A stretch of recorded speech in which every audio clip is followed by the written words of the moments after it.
Shalom Bapak Ibu Saudara semua, apa kabarnya?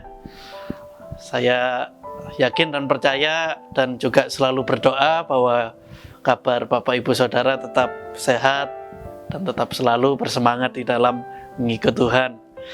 Bapak Saudara, tema renungan di hari ini adalah Bait Roh Kudus yang terambil dari 1 Korintus 6 ayat 19 sampai ayat 20 yang berbunyi demikian. Atau tidak tahukah kamu bahwa tubuhmu adalah bait Roh Kudus yang diam di dalam kamu, Roh Kudus yang kamu peroleh dari Allah, dan bahwa kamu bukan milik kamu sendiri, sebab kamu telah dibeli dan harganya telah lunas dibayar. Karena itu muliakanlah Allah dengan tubuhmu. Bapak Saudara, pernah satu kali di media massa beberapa tahun yang lalu dihebohkan dengan berita seorang anak bernama Arya yang saat itu usianya 10 tahun.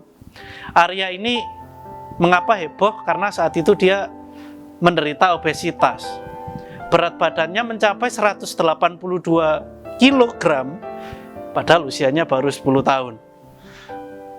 Arya menceritakan kisahnya bagaimana sulitnya berjalan dari rumah ke sekolah dia yang hanya 30 meter saja. Dia bilang sudah sesak dadanya. Bagaimana gaya hidup Arya? Ya, ibunya sendiri bilang bahwa Arya bisa makan sampai 5 kali dalam sehari. Ya, kalau dikasih 2 kali makan saja dia bisa marah katanya. Nah, gaya hidup yang tidak sehat itu membuat dia mengalami kegemukan dan tubuhnya tidak sehat. Ketika keluarga ini datang ke dokter, dokter menyarankan untuk Arya supaya mengambil pola hidup sehat dengan makan yang sehat dan berolahraga supaya tubuhnya sehat.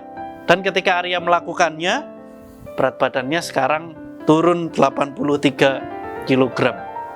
Butuh perjuangan yang tidak mudah selama bertahun-tahun. Bapak Saudara, melalui kisah ini kita tahu bahwa tubuh jasmani itu harus dijaga kesehatannya. Anda pasti melakukannya, ya apalagi di masa pandemi seperti ini. Anda makan makanan sehat, Anda minum vitamin, ya mungkin ada yang berolahraga di rumah, tidak begadang sampai malam. Tubuh jasmani harus dijaga sedemikian rupa. Demikian juga dengan tubuh rohani. Paulus mengatakan kepada jemaat di Korintus bahwa tubuh mereka adalah bait Roh Kudus, karena ada Roh Kudus yang berdiam di sana. Itulah tubuh rohani mereka. Paulus mengatakan pada jemaat Korintus bahwa mereka harus menjaga bait Roh Kudus itu. Ya, mengapa Paulus mengatakan demikian? Karena pada saat itu di Korintus mayoritas orang yang menyembah berhala melakukan seks bebas pada saat itu, sehingga hal itu menjadi satu godaan bagi gereja, menjadi satu tantangan bagi gereja. Bagaimana orang-orang di gereja tidak boleh terpengaruh oleh dosa-dosa seksual. Karena itu Paulus mengatakan tubuhmu adalah bait Roh Kudus dan harus memuliakan Tuhan dengan tubuhmu, dengan tidak melakukan dosa seksual. Bapak Saudara, hari ini kita semua anak-anak Tuhan juga adalah bait Roh Kudus. Sudah menjadi tanggung jawab kita untuk kita boleh bertahan dari godaan dosa.